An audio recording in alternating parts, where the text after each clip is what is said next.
সাইমা ওয়াজেদ পুতুল ম্যাডামের নামে আমি আপনাকে প্রমাণ হিসাবে দিতে পারি।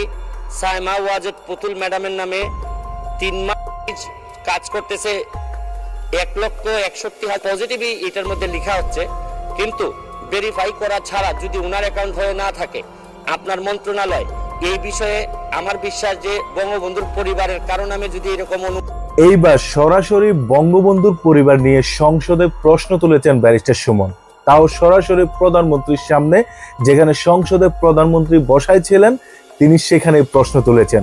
তার কথা শুনে আমাদের প্রধানমন্ত্রী কিন্তু মুচকি হেসেছেন। তারপর ব্যারিস্টার সুমন বললেন তাকে হুমকি দেওয়া হয়েছে, তাকে যে কোনো মুহূর্তে মেরে ফেলা হতে পারে।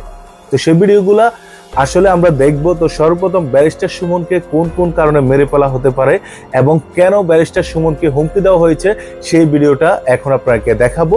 তারপরে আমরা সংসদের ভিডিওটা দেখাবো। তো সর্বপ্রথম দেখবো কারা ব্যারিস্টার সুমনকে হুমকি দিচ্ছে, কেন তার প্রাণ সংশয় রয়েছে এই মুহূর্তে, সেই ভিডিওটা দেখবে। এর জন্য ব্যারিস্টার সুমনকে যারা ভালোবাসেন তারা অবশ্যই আজকের ভিডিওতে লাইক দিয়ে পুরো ভিডিও দেখতে থাকো। আর ইমাম সাহেবের দেশ তো না, এটা আমি দেশটাকে বদলাইতে চাই, এটা আমি দেখে যেতে চাই। এই যে সাহসের সাথে আপনি সব কাজ করছেন, বিভিন্ন পর্যায়ে কথা বলছেন, দুর্নীতির বিরুদ্ধে সাধারণ মানুষের পক্ষে কথা বলছেন, এবং আমরা দেখেছি যে সংসদে দাঁড়িয়েও আপনি অনেক নির্ভয়ে অনেক অপ্রিয় সত্য কথাগুলো আপনি বলছেন।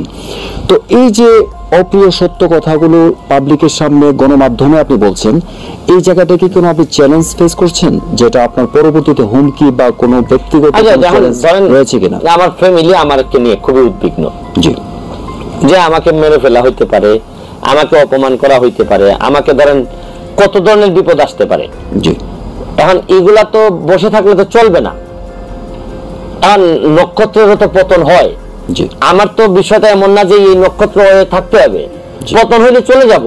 আমার তো যেভাবে আমি আছি তাতে যদি বুঝতাম যে খুব আরাম পাচ্ছি, তাহলে না হয় এখান থেকে চলে গেলে আমার কষ্ট হইতো। জি, আমার উজ্জ্বল পেইনটা তো আমার মধ্যে থাকবে না। জি, আমি তো কোনো প্রিভিলেজ নিচ্ছি না। ধরুন আমি যদি সাথে পুলিশের গাড়ি থাকতো, পে পু করে যাচ্ছে, তারপর কি অনেক টাকা পকেটে আছে, এখন আপনি যদি আমার এখান থেকে পতন করাই দেন যে আমার কাছে আর টাকা থাকবে না, পয়সা থাকবে না, আপনি যদি টিআর কাবিকা না দেন, তাহলে আমি কিভাবে চলবো, আমার ছেলে মেয়ে কিভাবে চলবে, এইসব তো নাই আমার মধ্যে। বরং আপনি জানেন সকালবেলা উঠে কত লোকের তদবির আমার শুনতে হয়, এটাতে এমপি থাকার কারণে আমাকে আর বেশি শুনতে হয়। আমার কথা হলো আমার কাছে উত্থান, নক্ষত্র, পতন এগুলা কোনো আলাদাভাবে মিন করে না। আপনি ব্যক্তিগত পর্যায়ে কোনো হুমকি পেয়েছেন কি? আরে এটা প্রতিদিনই হুমকির মধ্যে। হুমকি তো আপনি ফিল করলেই হুমকি, আর না করলে কি? আপনি আমার মানেন দেখে আমি এমপি, মানেন আপনি, না মানলে কি করবো আমি? আপনার আমি আপনারটা আপনি খান, আমারটা আমি খাই। জি, জি, তো এইগুলা হুমকি টুমকি আমি এইভাবেই নিছি। জি, জি, কিন্তু ভাই হুমকি আসবে।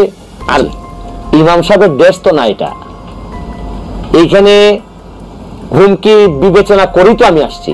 জি, এই দেশে বঙ্গবন্ধুরে মারে নাই, জাতির পিতারে মারে ফেলছে আমাদের মানুষরা, তাও খালি একা মারছে।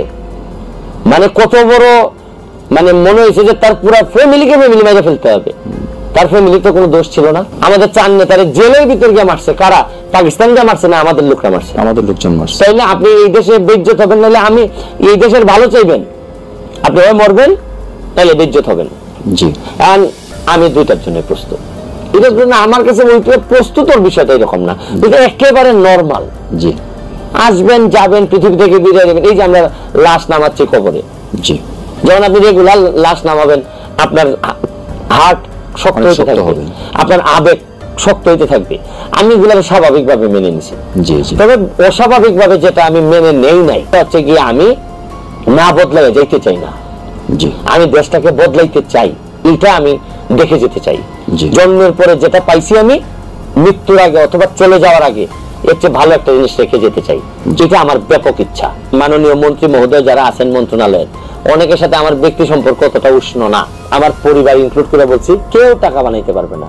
আর আমার ফ্যামিলির কেউ যদি টাকা বানাইতে চায় তাহলে আমার সাথে সম্পর্ক ছিন্ন করতে হবে। দুর্যোগ ব্যবস্থাপনা ত্রাণ মন্ত্রণালয় থেকে আপনি অনেক বরাদ্দ পেয়েছেন, তো আরো যে অন্যান্য মন্ত্রণালয় রয়েছে ওই সকল মন্ত্রণালয় থেকে কি আপনি পর্যাপ্ত? আমি এলজিডি থেকে পাচ্ছি, ব্যবস্থাপনা থেকে পাচ্ছি, কৃষি বা ওইগুলা থেকে এখনো পাওয়া শুরু করি নাই। জি, আবার সবাই দিবেন কিনা তাও জানি না। আমার কিছু কিছু মন্ত্রণালয় আছে, তারা আবার আমার পছন্দ নাও করতে পারেন। জি, কারণ অনেক অনেক মানে মাননীয় মন্ত্রী মহোদয় যারা আছেন মন্ত্রণালয়ে, অনেকের সাথে আমার ব্যক্তি সম্পর্ক অতটা উষ্ণ না। কারণ দেখা যায় উনি মন্ত্রী হওয়ার আগে আর আমি এমপি হওয়ার আগে আমি ওনার বিরুদ্ধে লাইভ করে রাখছি। তো এখন এই ক্ষেত্রে তো কিছু বাধা থাকতেই পারে। তারপরে আল্লাহর দিকে তাকাইয়া যদি তারা মনে করেন যে না আমার লোককে ঠকাবেন না, তাহলে আমার মাল দিবেন বরাদ্দ, আর নাইলে আমি তো এমপি আছি আর আপনি মন্ত্রী, আমারও তো কামড় দেওয়ার সুযোগ আছে। আমার মাল যদি না দেন, আমি নিজে যেহেতু 2 নম্বর না, আমি কোনো 2 নম্বরই হইতে দিব। সাহসটা আপনার রয়েছে। সাহস মানে কি পুরা, আমি যে কথা দিছি যে যতদিন এমপি থাকবো কোনো সম্পদ বানাবো না, কোনো টাকা জমাবো না। তাতে হয়েছে কি আমার এখন লাভ হয়ে গেছে দ্বিগুণ।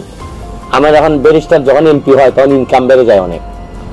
এই টাকাটাও তো আমি নিয়ে যোগ আমার উন্নয়ন করতে পারছি, যেটা অন্য এমপি মহোদয়রা পারবে না। কারণ আমার এমপির চেয়ে ইনকাম কম না আমার। এই টাকাটাও যখন আমি বন্টন করে দিচ্ছি, তাহলে বুঝেন আমি কি পরিমাণ কাজ করার সুযোগ পাইছি। না, এটা একটা ভালো কথা বলছেন যে আপনি ইনকাম করছেন, আপনি যে কোর্টে প্র্যাকটিস করছেন ওখান থেকে আপনার একটা ইনকাম হচ্ছে, মানে হ্যান্ডসাম ইনকাম। আবার আপনি বলছেন যে আপনি সম্পদ অর্জন করবেন না, তাহলে এই ইনকামটা কি আপনি সবকিছুই একেবারে জনগণকে দিয়ে দিবেন একেবারে উন্নয়নের জন্য? একেবারে। আমি বলছি যে শুধু আমি না, জি, আমার পরিবার ইনক্লুডেড। জি, দেখা গেল আমি আপনাদেরকে বললাম না ভাই আমি কোনো সম্পদ বানাবো না, আর আমার বোন নামে দেখা গেল গুলশানে 2টা ফ্ল্যাট, জি, বা আমেরিকাতে একটা বাড়ি। এর মানে কি? জি, তোমার বউ কেমনে বানাইলো এই টাকা? জি, আমি আমার পরিবার ইনক্লুড করে বলছি কেউ টাকা বানাইতে পারবে না। পুরো ভিডিওটা দেখলেন, আশা করি আপনারা ব্যারিস্টার সুমনের বক্তব্য শুনে অবশ্যই বুঝতে পেরেছেন উনি কি বুঝাতে চেয়েছেন এবং কারা কারা তাকে হুমকি ধমকি এই ধরনের বিষয়গুলো করতেছে। আশা করি সেটা আপনারা ক্লিয়ার হয়ে গেছেন। তো আপনাদের মতামত কি ব্যারিস্টার সুমনের বক্তব্য অনুযায়ী, সেটা অবশ্যই আজকের এই ভিডিওর কমেন্ট বক্সে জানাতে ভুলবেন না। এবং প্রতিনিয়ত ব্যারিস্টার সুমন বলেন দেশের যে কোনো গুরুত্বপূর্ণ নিউজ পেতে আমাদের চ্যানেলটিকে সাবস্ক্রাইব করে অবশ্যই আমাদের চ্যানেলের সাথে থাকবেন। তো দেখা হচ্ছে অন্য কোনো ভিডিওতে।